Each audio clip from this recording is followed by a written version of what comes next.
예전에 제가 어렸을 때만 해도 시골에는 나무 장사가 있었어요. 연탄 떼기도 전이니까 나무로 연료를 해결하는 시대. 바로 그 전 시대에 어머님을 모시고 나무를 해서 시장에 팔아 생계를 유지하는 한 아들이 있었습니다. 어머니는 어느 날 아들이 해가 지도록 오질 않으니까 궁금해서 연로한 몸을 이끌고 마을 옥으로 나가서 아들을 기다립니다. 아들이 돌아오는 것이 안 보이니까 나무 위에 올라가 서서 아들 오는 모습을 보려고 멀리 바라보는 그 모습을 그린 한문의 글자가 어버이 친자입니다. 나무 위에 서서 멀리 바라보는 어머니의 모습을 그린 이 글자가 어버이 친자고요. 반대로 시장에서 나무를 팔아가지고 어머니가 좋아하시는 생선과 꽃감을 사가지고 마을옥으로 돌아오는데 죄송스럽게도 어머니가 밖에까지 나와 기다리시니까 너무 죄송해서 어머니 제 등에 업히시죠? 그랬더니 어머니가 웃으시면서 못해서 아들 등에 업혀서 집으로 돌아옵니다. 그래서 효도효자라고 하는 것은 아들이 늙은 어머니를 업고 오는 모습을 그린 것이 바로 효도효자가 되는 것이죠. 세상이 많이 변해서 이제 이런 모습이 좀 어색한 풍경이 되어가고 있습니다. 하지만 그럼에도 불구하고 우리 그리스도인들은 부모를 잘 공경해야 되는 것이 하나님의 뜻인 줄 믿으시기 바랍니다. 2주 전에 우리 김상윤 장로님이 밴드에 올린 글을 보고서 내가 울적했어요. 만두장사 가게 이야기인데요. 글쎄 할머니 할아버지가 일주일에 딱 한 번 수요일 정확히 오후 3시에 만두가게에 오시는 것입니다. 둘이 똑같이 오시는 것이 아니라 대부분 할아버지가 먼저 오고 할머니가 좀 늦게 오고 어느 날은 또 할머니가 먼저 오고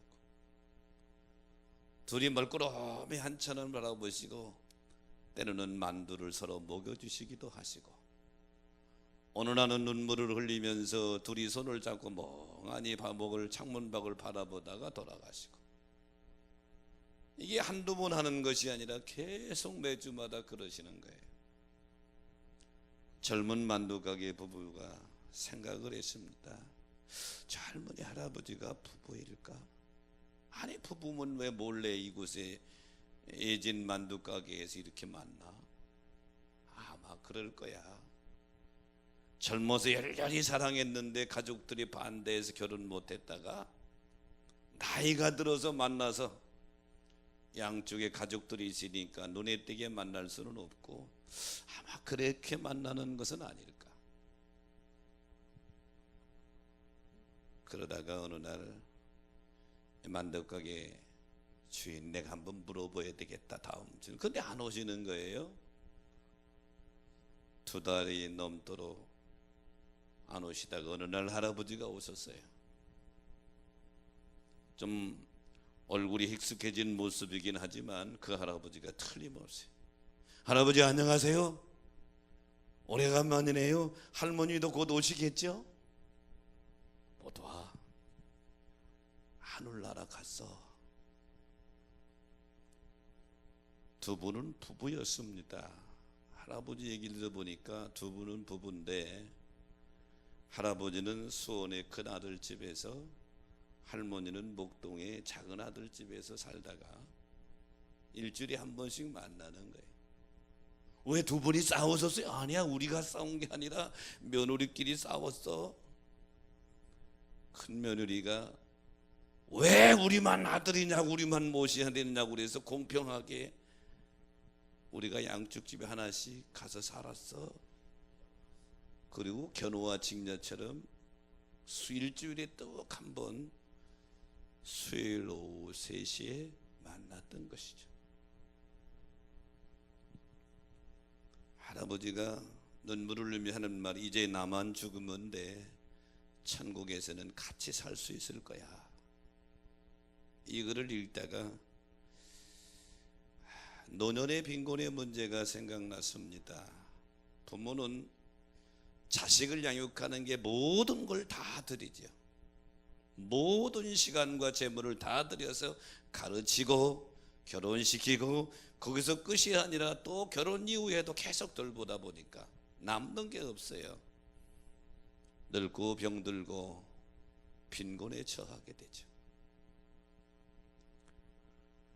더 늙기 전에 어버이의 은혜를 기억하고 사랑을 실천할 수 있는 그런 모습이 되시기를 바랍니다. 물론 문화와 환경은 많이 바뀌었습니다.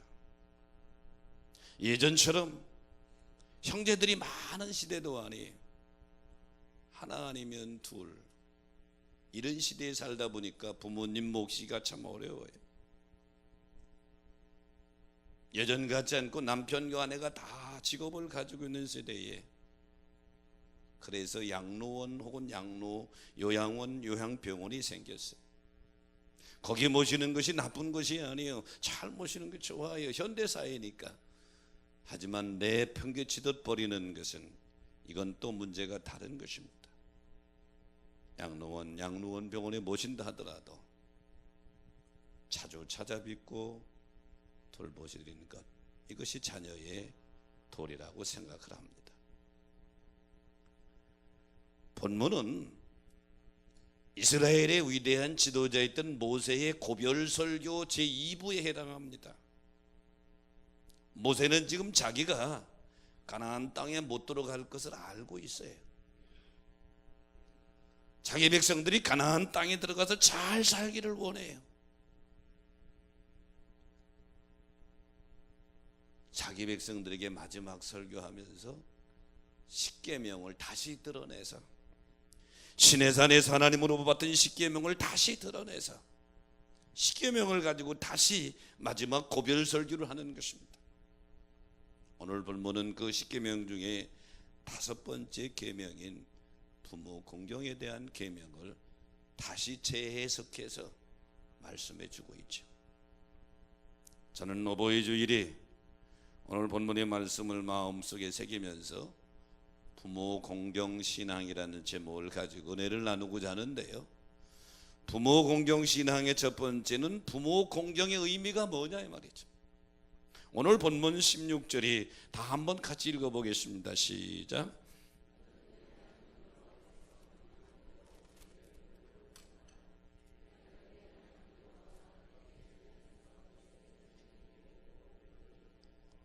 제가 지난 한 주간 이 말씀을 외우면서 한 주간을 살았는데요, 외우려고 보니까 10번 읽으니까 외워지더라고, 머리가 나빠서. 여러분 한 번 했죠? 한번 두 번 다시 읽어봅니다. 시작.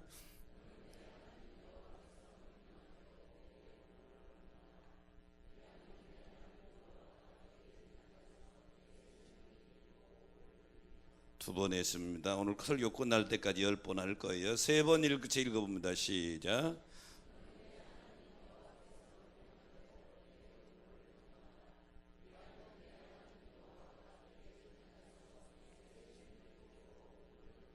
핵심적인 말씀은 네 부모를 공경하라고. 공경이라고 하는 게 뭐냐 이 말이죠.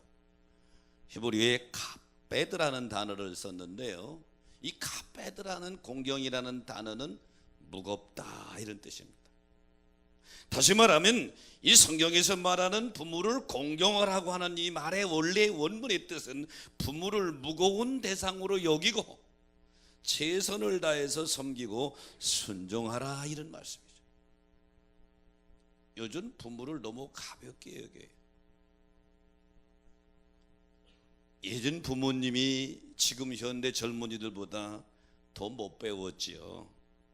덜 똑똑하지요. 뭐 배운 게 더 짧으니까. 그래서 그런지 모르지만 자녀들이 너무 부모를 가볍게 여겨요. 그리고 부모님하고 대화하다 의견 충돌이 일어나니까 무시해버려요.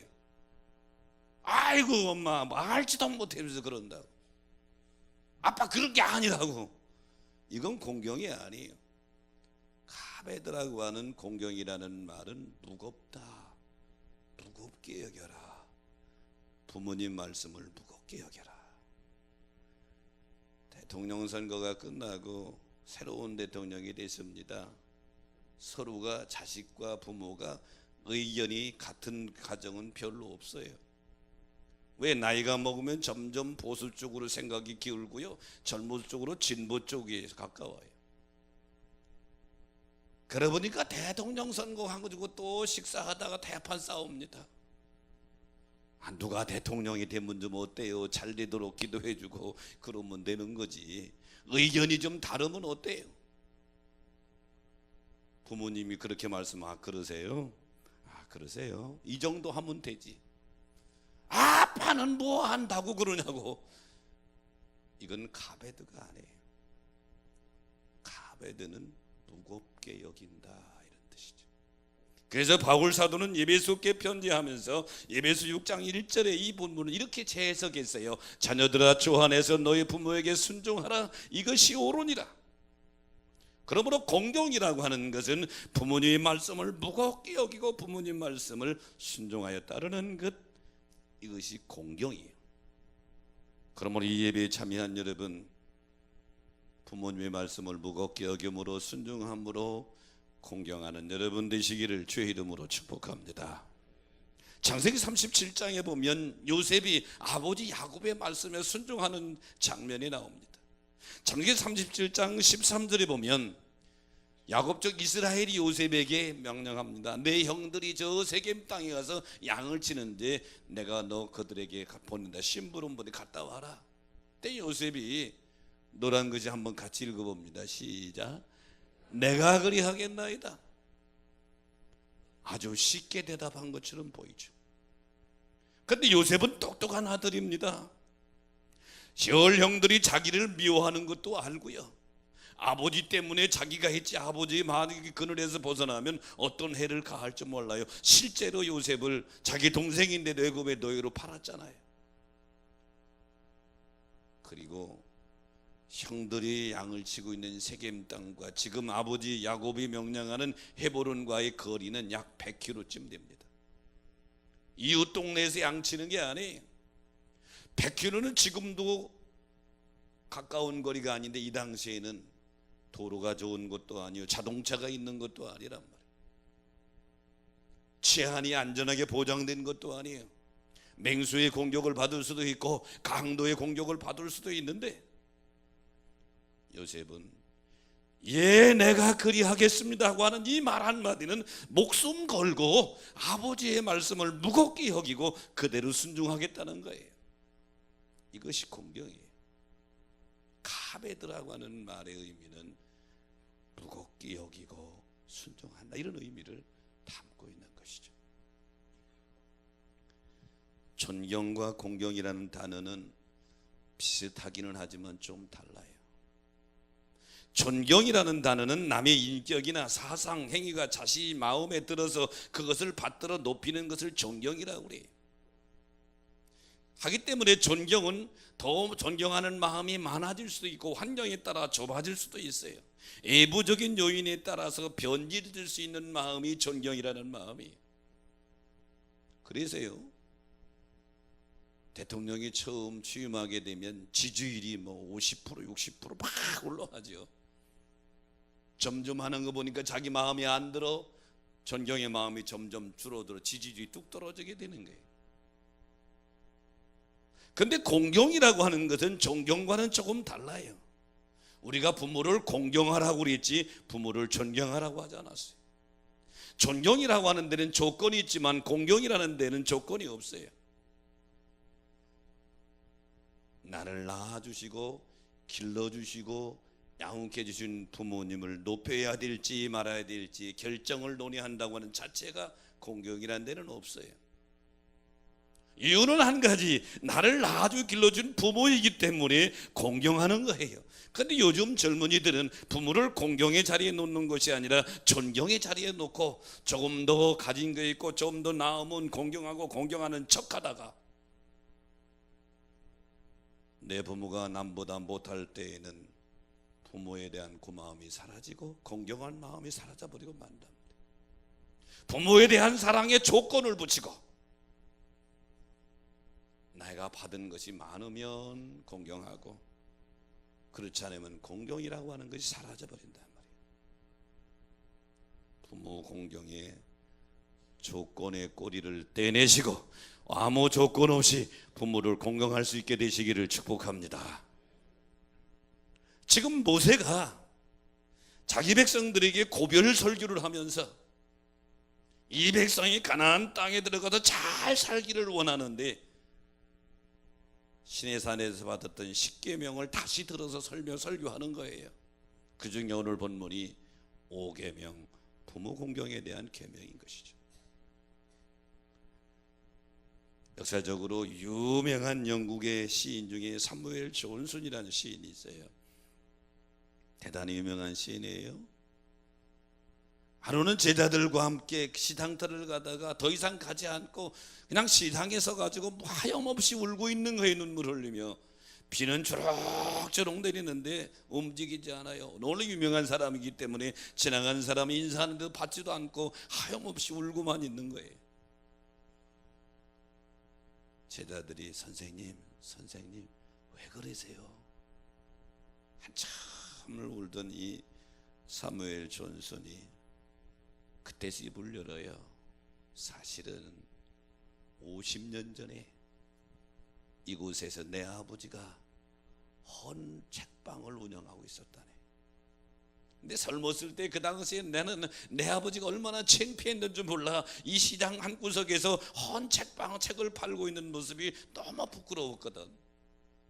근데 하루는 아버지가 나한테 부탁을 하는 거야. 오늘 내가 좀 몸이 불편하니 네가 나가서 좀 가게를 지키고 있어라. 특별히 오늘 가게 문을 꼭 열어야 될 이유는 어떤 지인이 헌책을 잔뜩 가져와서 판다고 그랬대. 그 책을 받아야 되는데 몸이 아프니까 이 사무엘 존슨 아들에게 네가 대신 좀 가 있으라 그랬는데 사무엘 존슨은 아버지가 책장 사는 게 헌책 사는 게 너무 창피해서 싫어요 그러고 말아버린 거예요. 아버지는 몸이 아픈데도 불구하고 그날 나가 가게에서 그 가게 일을 보다가 그것이 길리가 돼서 점점 몸이 악화돼 가지고 돌아가신 거예요. 사무엘 존슨이 철이 들고 나서 50년이 지난 이후에 그곳을 지나가면서 그때 일을 생각하면서 하염없이 눈물을 흘리며 후회하고 울고 있는 거지요.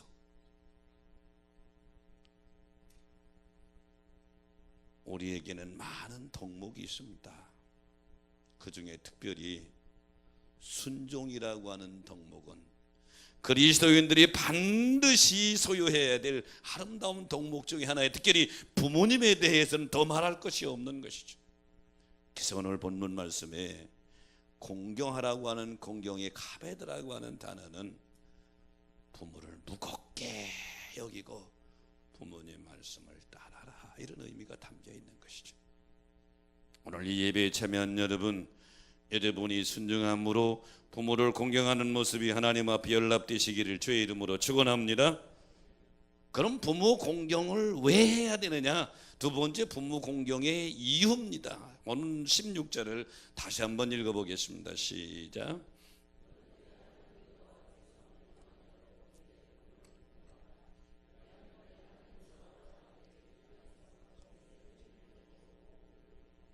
네 번째 읽었어요. 오늘 내 설교의 목적은 여러분 모두가 다 이 성경 말씀을 마음에 새기고 가는 거예요. 다섯 번째 다시 한번 읽어봅니다. 시작.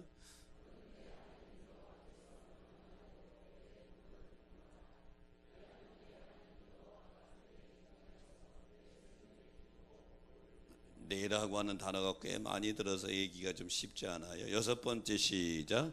너는 내 하나님 여호와께서 명령한 대로 내 부모를 공경하라. 그리하면 내 하나님 여호와가 내게 준 땅에서 내 생명의 길고 복이 되리라. 부모를 공경할 이유가 뭐냐 이 말이야. 간단해요. 하나님이 명령이기 때문입니다. 부모 공경은 인간의 지식에서 나온 게 아니에요. 경험에서 나온 것이 아니라 전능하신 하나님, 우리가 왕으로 모시는 그 하나님의 명령이라 이 말이죠. 동의하시면 아멘 하십시다. 바울은 이것을 에베소 교회에 재해석해 설교하면서 에베소 6장 2절에 이렇게 말씀합니다. 내 아버지 어머니를 공경하라. 이것이 약속 있는 첫 계명이다. 첫 번째 계명이라는 거예요. 여러분, 하나님의 계명 10계명 중에 1계명부터 4계명까지는 하나님께 대한 계명이고 5계명도 6계명 10계명까지는 인간에 대한 계명인데, 인간에 대한 계명 중에 첫 번째가 부모 공경에 대한 계명이에요. 이것은 권고가 아니에요. 하나님의 명령인 줄로 믿습니다. 레위기 19장 32절에 보면 너는 세인 머리 앞에서 일어서고 노인의 얼굴을 공경하라. 네 하나님을 경외하라. 나는 여호와니라. 부모의 공경하라는 것과 하나님을 경외하라는 것을 같은 선상에 놨어요. 보이는 부모님을 공경하지 못하는 자가 보이지 않는 하나님을 어떻게 경외할 수 있느냐. 그러므로 사랑하는 여러분, 부모를 공경할 이유는 간단해요. 하나님의 명령이기 때문인 줄로 믿습니다. 내 하나님 여호와가 명령한 대로, 내 하나님 여호와께서 명령한 대로 내 부모를 공경하라. 모세는 가나안 땅 입성을 앞에 두고 자기 백성들에게 그렇게 명령하고 있습니다. 출애굽기 20장 12절 10계명 중에 부모에 대한 계명을 보면 내 부모를 공경하라. 그리하면 내 하나님 여호와가 내게 준 땅에서 내 생명이 길리라 그랬어요. 10계명은 하나님이 선민들에게 주신 계명인데, 부모 계명은 반드시 지켜야 될 하나님의 명령임을 기억하시기를 축원합니다. 예수님께서 십자가의 길을 거시기 위해서 예루살렘으로 가십니다. 마태복음 21장 1절로 3절에 보면 예루살렘에 가까웠을 때 제자들에게 야 맞은편 마을 감난산 베프게 이르렀을 때에 맞은편 마을에 가서 낙이 매여 있는 것을 끌고 와라. 누가 왜 끌어가냐 물으면 주께서 쓰시겠다고 그래라. 그 당시 낙이는 재산 목록 1호예요. 예전에 이 시골에 농사 짓는 농민들이 재산 목록 1호가 소였던 것처럼 똑같아요. 상식적으로 이성적으로 주님의 명령은 맞지를 않아요. 근데 제자들은 주님의 명령이기 때문에 6절에 보니까 제자들이 가서 예수님 명령대로 하였다. 그랬더니 마가복음 11장 4절 6절에 보니까 이 부분이 똑같이 나오는데 아닌 게 다르게 주인이 야 그거 왜 끌어가? 주께서 쓰시겠다고 그러신다. 그러니까 주인이 허락했다고 그랬어요. 여기서 제자들은 주님의 명령이니까 자기들이 이성과 상식을 벗어나서 주님의 명령이기 때문에 그대로 한 거예요. 부모 공경 왜 해야 되느냐? 다른 거 없어요. 주님의 명령이기 때문인 줄로 믿습니다. 주님의 명령이기 때문에 그렇다. 서부 개척시대 텍사스에 사는 사내가 서부의 꿈을 안고 캘리포니아로 갔습니다. 가족을 다 버리고 내가 부자가 돼가지고 성공해서 돌아오리라. 30년 동안 성공을 못하고 결국 병들어서 빈털터리가 되어 죽었어요. 죽으면서 이 사내가 유언장 하나를 남겼어요. 그 유언은 자신을 고향인 텍사스에 묻어달라. 그 소식을 들은 가족 자녀들이 발끈했습니다. 그 사람이 우리에게 무료한 무슨 상관이 있는데, 그 사람이 엄마에게 무슨 상관이 있는데, 30년 동안 그 사람 때문에 우리가 고생을 얼마나 했는데 우리가 그 사람의 시신을 거둬야 되냐고. 아버지를 아버지라고 말하지 않고 그 사람이라고 할 정도로 분노가 가득 찼어요. 하지만 신앙심이 깊은 큰아들은 자기의 재산을 담보 담아 돈을 빌려가지고 아버지 유언대로 시신을 거두어서 고향에 장례를. 불평불만하던 자동생들에게 그렇게 말합니다. 야, 성경에는 부모를 공경하라고 말했지 어떤 부모란 말이 없다. 부모를 공경하라고 그랬지 조건이 없다. 하나님의 명령은 자식을 잘 교육한 부모는 공경하라고 했든지 자식에게 유산을 많이 물려준 부모를 공경하라고 이런 게 없다는 거예요. 참 성도의 삶은 하나님의 명령인 부모를 공경하라는 말씀을 실천하는 성도인 줄 믿으시기 바랍니다. 그러므로 부모를 공경할 이유가 뭐냐 그런 얘기에 다른 거 없어요. 하나님의 명령이기 때문인 줄로 믿습니다. 하나님의 명령이다. 그러면 부모 공경 신앙이다. 세 번째로 부모를 공경하는 결과가 뭐냐? 오늘 본문을 다시 한번 읽어봅니다. 시작.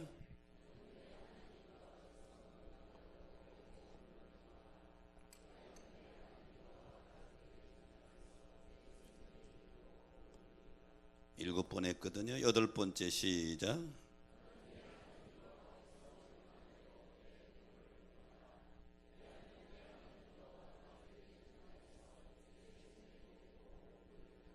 거의 온 사람 많이 있는데 아홉 번째 시작. 너는 네 하나님 여호와께서 명령한 대로 네 부모를 공경하라. 그리하면 네 하나님 여호와가 내게 준 땅에서 네 생명이 길고 복을 누리리라. 부모를 공경하는 자에게 두 가지 축복이 있어요. 내 생명을 길게 하고 장수하게 하고 복을 누리게 하리라.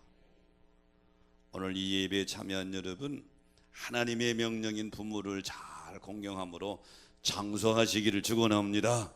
장수하시기를 축원합니다. 그리고 복을 누리시기를 축복합니다. 복을 받는다고 말하지 않았어요. 누린다고 그랬어요. 어떤 사람은 복은 받긴 하는데 누리지 못하고 가는 분들 상당히 많아요. 그래서 우리말에 뭐래요? 살만하면 간다고 그러잖아요. 죽을 고생해서 살 만큼 됐는데 죽어. 이게 살만하면 가는 거예요. 이런 게 아니고 부모를 잘 공경하는 자에게는 살만하면 가는 것이 아니라 살 만큼 살다가 누리다가 간다는 거예요. 내 생명이 길고 복을 누리리라.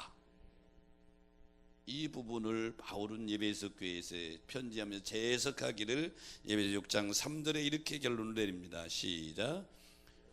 내가 잘되고 땅에서 장수하리라. 모세가 이 신명기 유언적인 설교의 끝을 맺으면서 신명기 29장 9절에 이렇게 말을 맺습니다. 29장 9절 신명기 29장 9절 시작. 그런즉 너희는 이 언약의 말씀을 지켜 행하라. 그리하면 너희가 하는 모든 일이 뭐하리라? 형통하리라. 형통하기를 원하시면 아멘 하십시다. 부모를 공경하는 자에게 주신 하나님의 약속이 내 생명이 길고 복을 누리고 내가 하는 일에 형통하게 된다는 거예요. 인간적인 머리, 경험, 지식 써서 사업에서 큰 부자가 되려고 하는 것도 필요하지만 그리스도인들 신앙인으로서는 하나님이 주시는 복을 받아야 될 줄로 믿습니다. 하나님이 주시는 축복은 부모 공경하는 자에게는 내 생명이 길고 복을 누리리라. 여러분의 삶 속에 이루어지시기를 축복합니다. 바울은 이 부분을 골로새 교회에 편지하면서 골로새 3장 20절에 이렇게 말씀합니다. 읽어봅니다. 시작.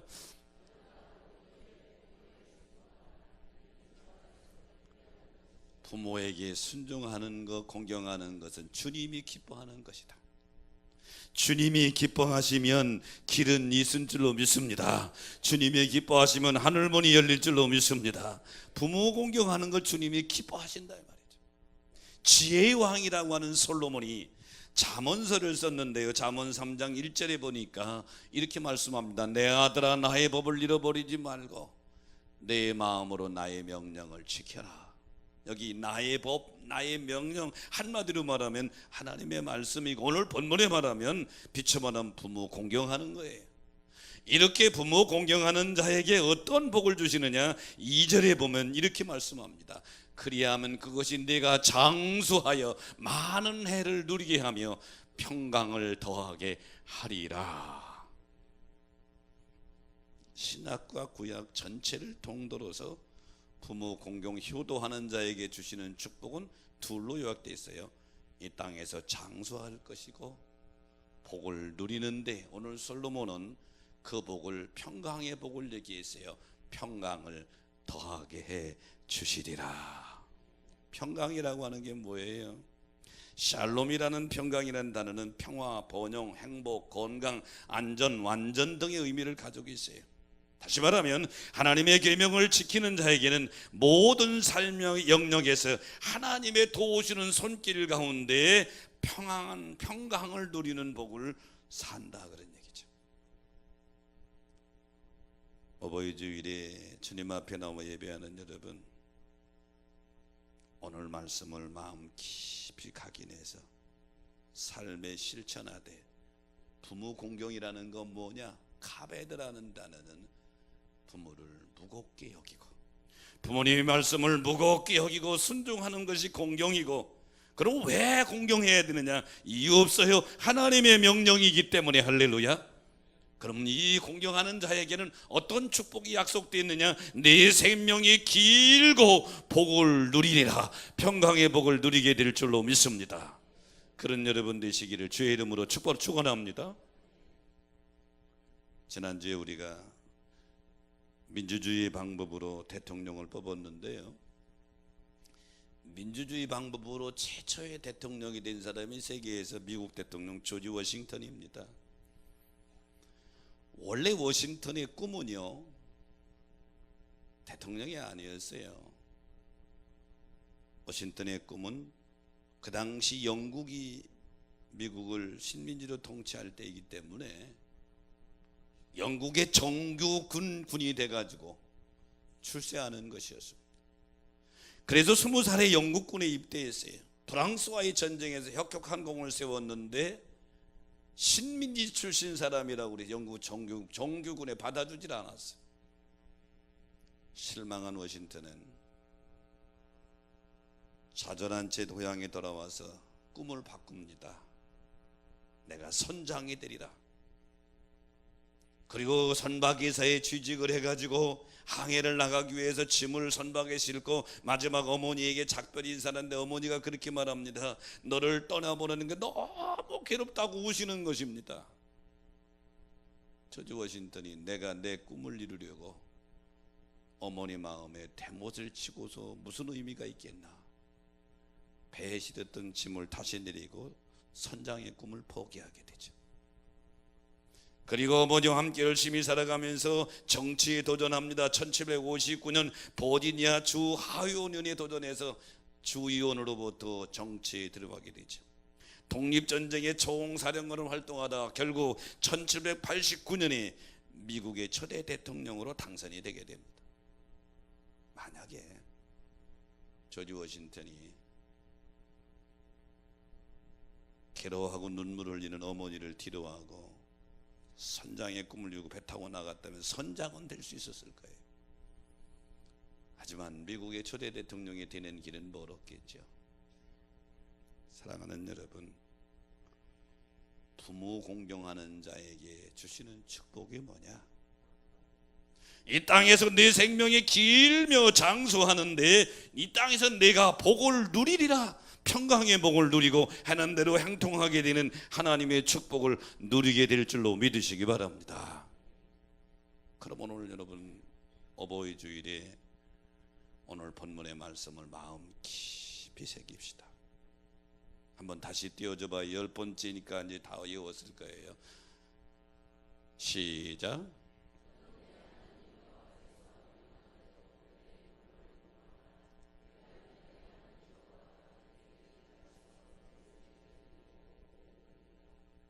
이제 화면에 지워봐요. 아무것도 없죠? 한번 해서 좀 한번 이어봅니다. 시작.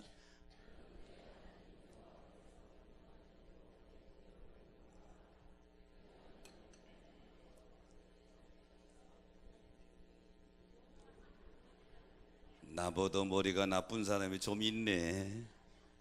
나보다 머리가 나쁜 사람이 좀 있어.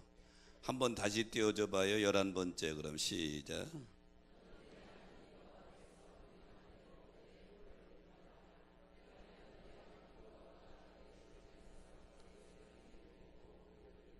내가 이어보니까 네 자가 많이 들어갔죠. 헷갈리긴 하더라고. 이제 지워봐요. 다시 한번 시작.